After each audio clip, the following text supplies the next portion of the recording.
Hasta el momento hemos podido conocer un poco de la vida y de la obra de Michel Foucault. A continuación les presentaremos algunas de las ponencias expuestas durante el seminario realizado en torno al uso de su obra para pensar la educación en Iberoamérica.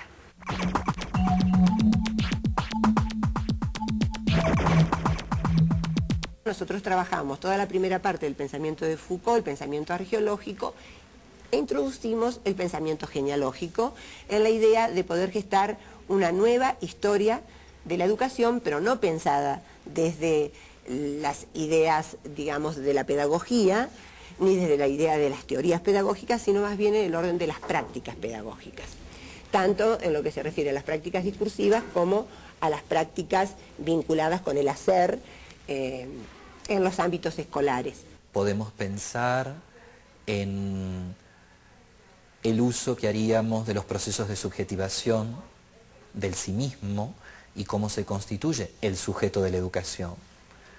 Podríamos pensar en el uso genealógico que el autor hace y propone, y entonces analizar las instituciones educativas como desde su génesis, su constitución. Podríamos hacer un uso arqueológico del autor y pensar entonces en reconstruir el mapa de la educación, una suerte de cartografía educativa.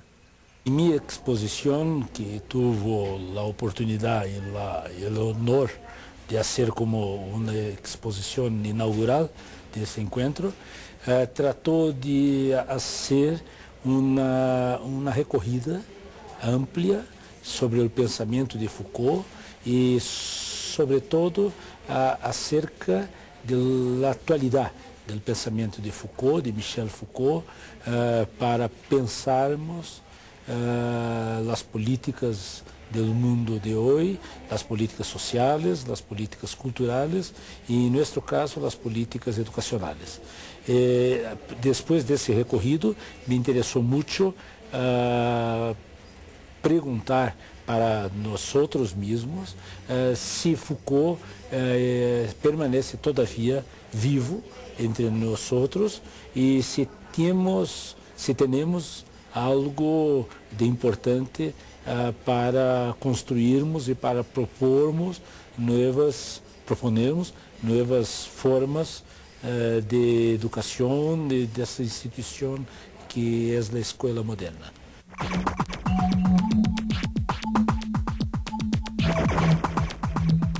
La pedagogía no puede ser un acto de enseñanza donde un sujeto institucionalizado le enseña a un estudiante institucionalizado, donde no hay nada personal, sino que la pedagogía es un problema personal.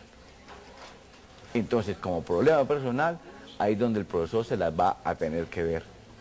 Y como el problema personal es este: cómo yo le enseño a otro de tal manera que le respete su vida personal. Cómo yo lo vinculo al conocimiento de tal manera que yo lo incite a producir también su experiencia personal. Cómo yo meto mi vida personal dentro del saber general, dentro del poder y dentro de las relaciones de sujeto, de tal manera que no me deje manipular por ellas, ni llevar por ellas, y excluir, sino que arme un juego de relaciones. Entonces, para mí la pedagogía es eso. Foucault nos da armas para pensar que la pedagogía realmente no es un acto de enseñanza, ni un acto de aprender, sino un acto en el cual el que está en ese papel de enseñanza, de formar o de educar, tiene que intentar meter su vida personal.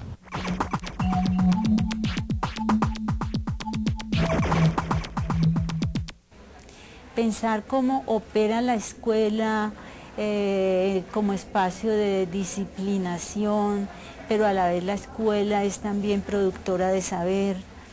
Es necesario estudiar la forma como se está dando la subjetivación. Si esa escuela sí es liberadora para que el muchacho o el niño entiendan que hay que hacer un trabajo consigo mismo para poderse encontrar con los otros, que es una parte muy importante del pensamiento ético de Michel Foucault.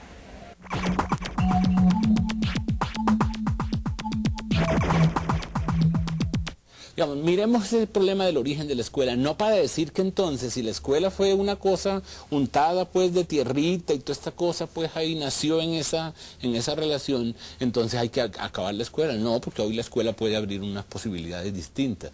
Lo que es importante es que miremos ese momento de gestación para no sacralizar tanto eso, para desnaturalizarla, para desacralizarla, para considerarla que fue fundada y que fue fundada por unas relaciones de fuerza que la constituyen y con un sentido fundamentalmente de volverla útil a Dios y al Rey.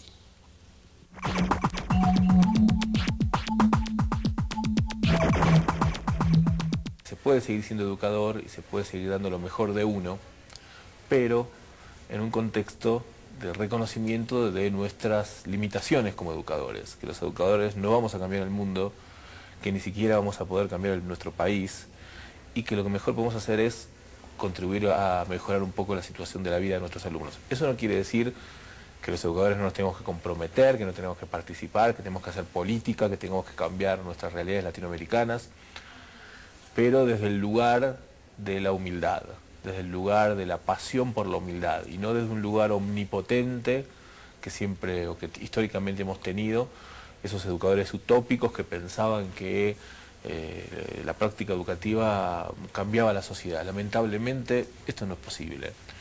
Entonces se puede ser educador sin pensar de esa manera, es casi como ser educador dejando de serlo.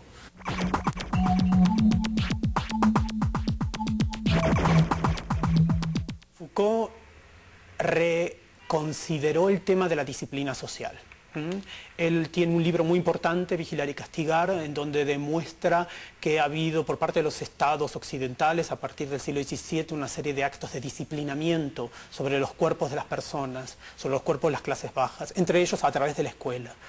Y ha habido discusiones en América Latina muy importantes si ese paradigma del disciplinamiento tiene que ver con las realidades latinoamericanas. Al fin y al cabo son nuestros países donde supuestamente hay mucho indisciplinamiento, mucha fiesta, poco trabajo y poco orden. Entonces ha llegado ese proceso de disciplinamiento a América Latina. Y si ha llegado, ¿bajo qué características? ¿Se ha exportado en bloque o se han seleccionado diversos aspectos del disciplinamiento social para digamos, transportarlo a través de escuelas?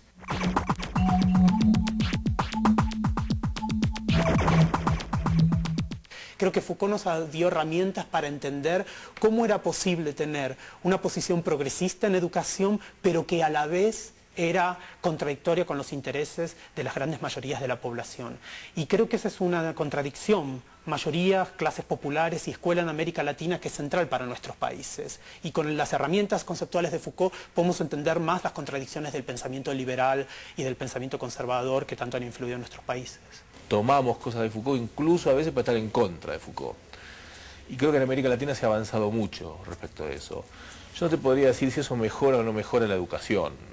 Me parece que nos ayuda a pensarla un poco mejor, a tener ideas más claras, a poder interactuar mejor con nuestros pares, a poder proponer mejores proyectos y a poder generar una conciencia más densa, más útil, más grosa, más importante de la necesidad que tenemos de educar con estas limitaciones, no para cambiar el mundo, sino educar para poder mejorar nosotros como personas.